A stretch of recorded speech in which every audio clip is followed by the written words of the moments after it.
తెలంగాణలో అసలు ఏం జరుగుతోంది, కాంగ్రెస్ ఏం చేస్తోంది, ఇలాంటి పార్టీలను అసెంబ్లీలో ఎందుకు ఉపేక్షిస్తోంది అనేవి మాట్లాడుకోవాల్సిన అవసరం ఉంది.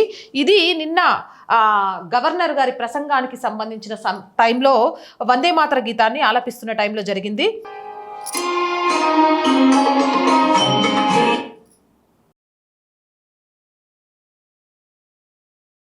చూసారా, వీళ్ళు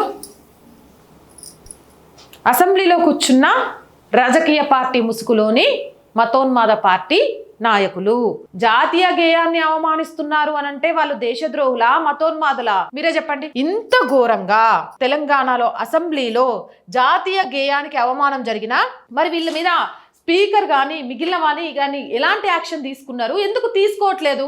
వీళ్ళకి వచ్చిన నొప్పేంటి? ప్రజాక్షేత్రంలో, ప్రజాస్వామ్యంలో ప్రజల చేత ఎన్నుకోబడిన ప్రతి నాయకుడు కూడా రాజ్యాంగబద్ధంగా నడుచుకోవాలి.